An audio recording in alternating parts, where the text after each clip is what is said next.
What up, YouTube? It's your boy Jake with another recipe. Today we're doing a Filipino beef mechado, which is really just a beef stew. Beef mechado pretty much has all of the same ingredients as a traditional beef stew.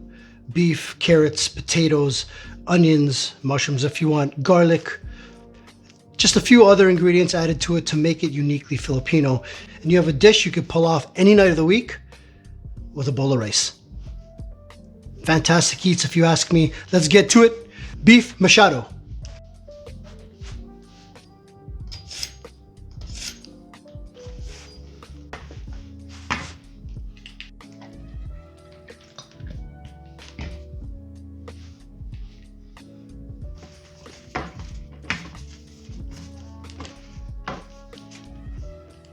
And this goes on the top rack in the oven on broil until the outsides are all blistered and charred.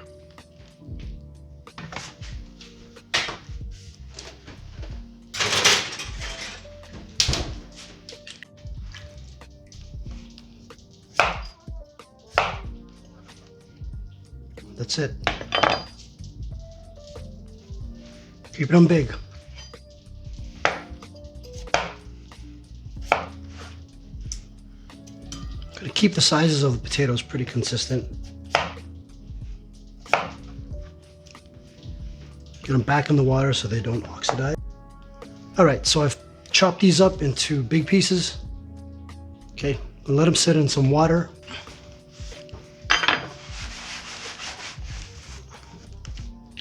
We're also gonna go in with a whole head of garlic.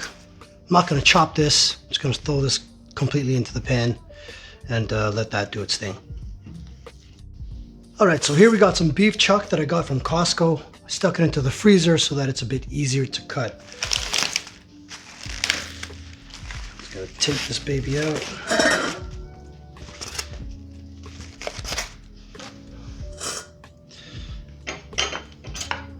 I'm going to keep this into bigger pieces, bigger chunks. I'm going to get rid of this twine. Don't need that any longer because we're not roasting it. I think there's one here too. As you can see, it's a bit frozen. It makes it so much easier to cut. Case in point. 1, 2, 3. I'm going to keep them into about 1.5 inch pieces like this so we can promote as much browning as possible. Now, before any of you come at me, could my knife be sharper? Yeah, probably, but it's not. So I'll sharpen it next time. All right. You can stick with the seams. You can see there's natural seams there. You don't have to always make your own cutting path. Just go with what's there. A lot of the time it'll leave you where you need to be, right?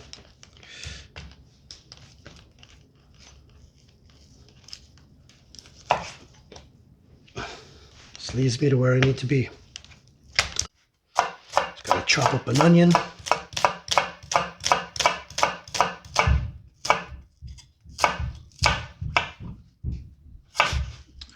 Pardon the upstairs noise, as my kids apparently do not know the concept of walking without stomping. I suspect they'll get it someday. All right, almost done.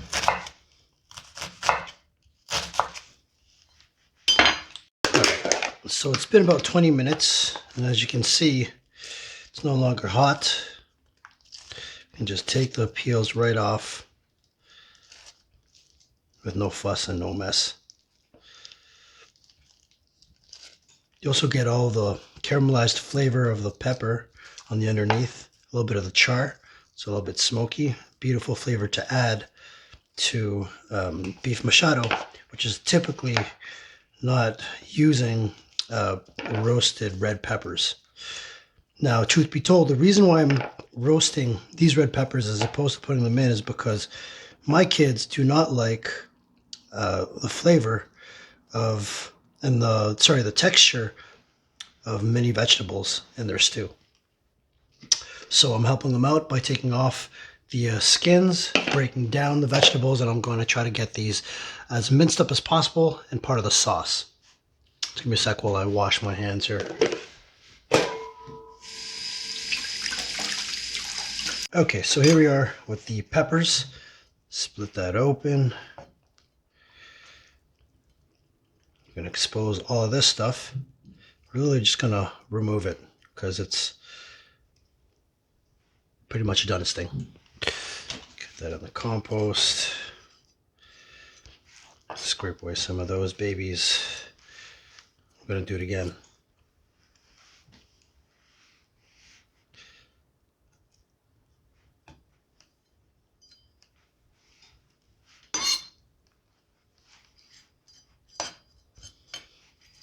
It's okay if we leave a few.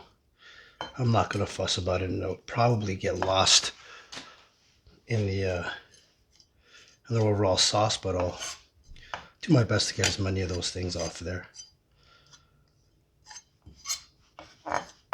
There we go. All right.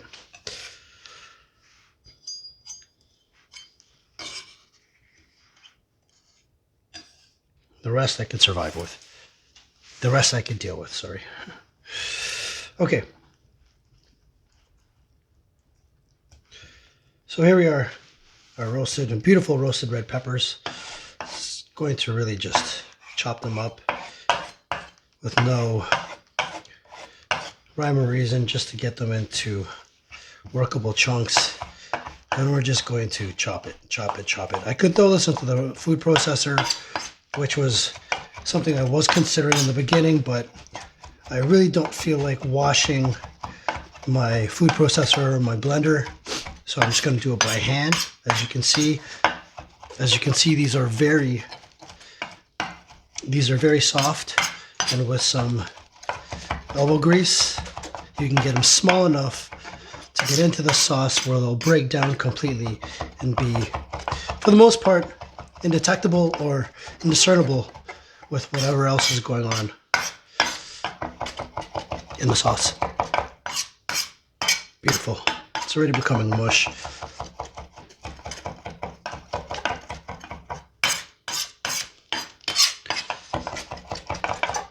All right.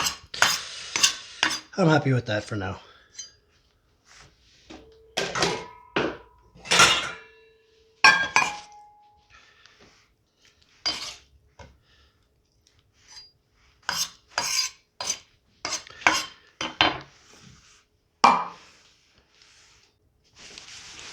All right, I'm just going to give this board a quick wipe.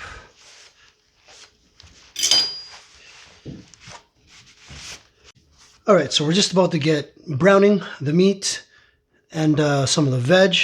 So I'm going to get a pre-salt going on my meat.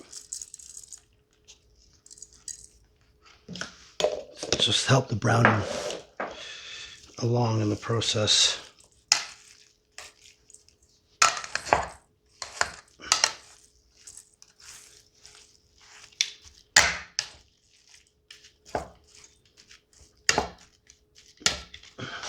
Right.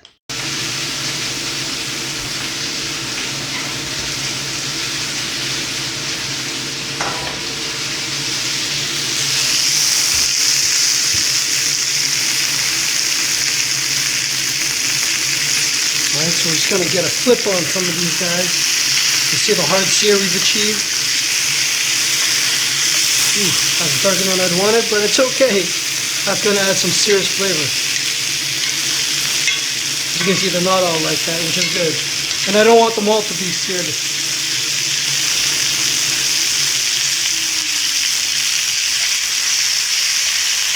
Alright, so as you can see, we've gotten a good browning on some of these. Some darker than others, but that's okay. I'll continue and get these browned on the other side as well. Alright, so we're going to get these inside of our pressure cooker.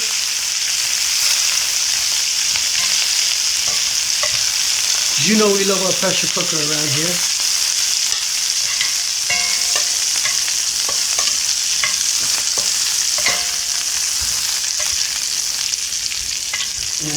we're going to rinse and repeat with the rest of the meat, but I won't make you sit through that. So see you in a couple minutes. All right, and now we do the potatoes.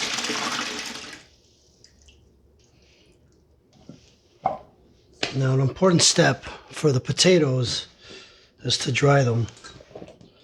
The reason for that is because I actually really want to get a nice browning on the bottom of these potatoes.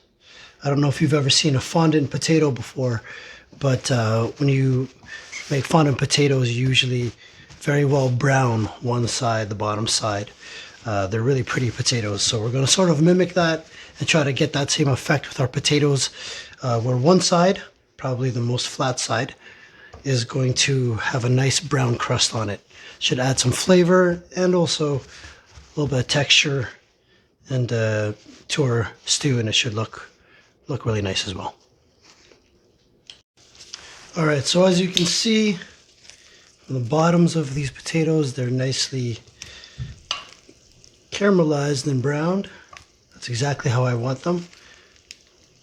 I'm going to get them in the pot.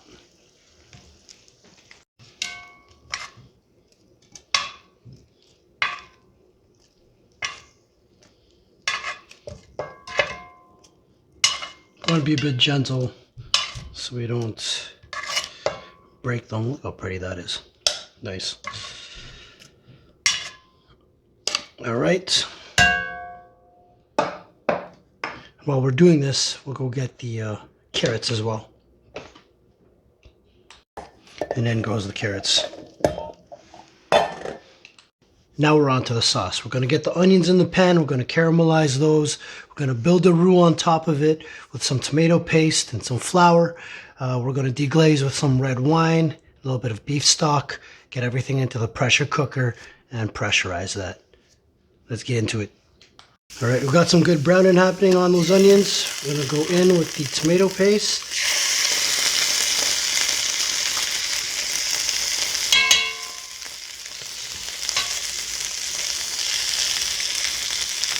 Okay, we are going to use all of the tomato paste because we're not adding chopped tomatoes in here or crushed tomatoes. So this will be all the tomato flavor and body we're going to be getting from tomatoes. The rest of the body we're going to get from the stock, the high gelatin beef stock that I have in the fridge.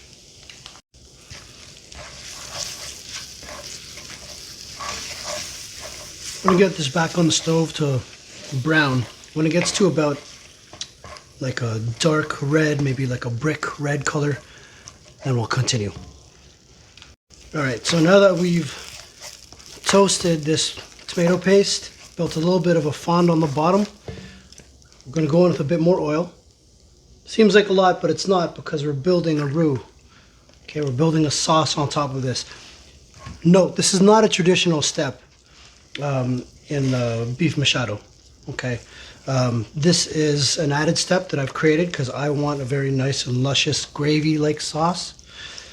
So I'm going to be building a roux into the base. You can skip this step if you want. Just make sure you go light on the broth. You're not putting too much in there so it's not too watery for the stewing time. But yeah, we're going to build a roux off of this. Almost forgot my roasted red peppers. I know, with the roasted red peppers.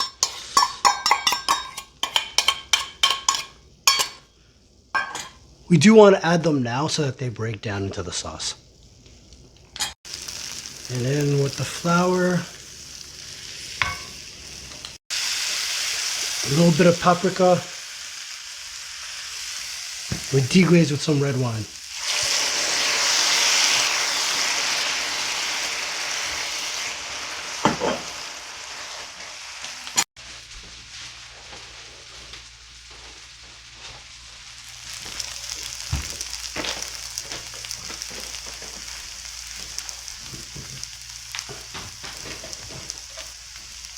A little bit of brown stock.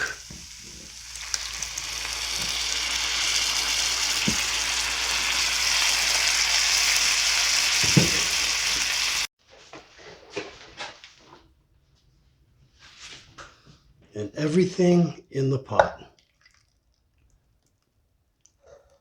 Lea Perrins, black pepper,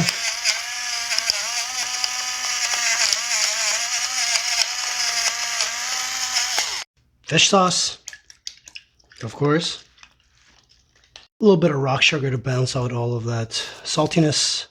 Bring it all home, mushroom powder. Try to get all those flavors to the bottom, mixy mixy. Check our liquid levels. The beef is gonna get rid of a lot of moisture too, so we don't want to put a whole lot of liquid in here. We don't want it to end up soupy. All right. And as a judgment call, I'm just going to top up with a little bit more stock, just to be safe.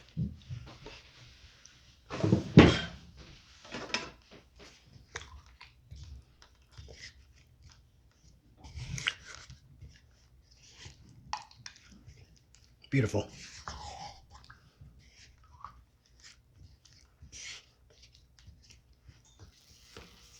Couple of bay leaves. And you know how we do, a head of garlic. Ready to get this on the stove.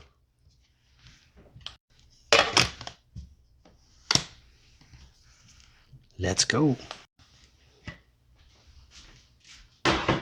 Now we're putting that on high until it comes up to temperature. When it gets up to temperature, we're going to drop that all the way down to low, maybe 3 or 4. We're going to let that go for about 45 minutes, and that should be enough. Check it after that. We'll see you then. All right, and here we are. Done.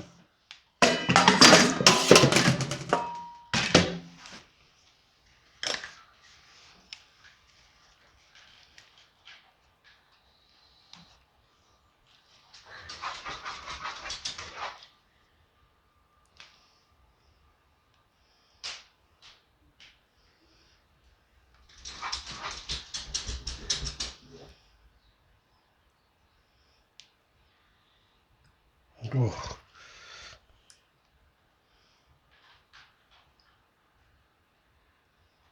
Oh my Lord. Here we are. Looks a little bit oily, but oh well. Oh my God, see how tender that was? A little bit of that potato. Oh my Lord. Check this out, check this out. Here we go.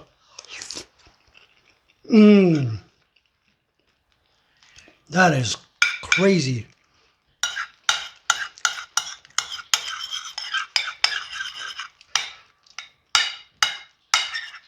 Oh. Oh my Lord. Look at this. That carrot, amazing. Oh my God. Yo, you need to try this recipe. Oh my Lord. And there we go, YouTube. Beef Mechado. My style. Beef Mechado. Don't forget to like, share, subscribe, comment, all that good stuff. Helps out the algorithm. Helps me come up with new and exciting videos for you every single week. Thanks for tuning in. You know I appreciate you. I love you. Until the next time. Peace.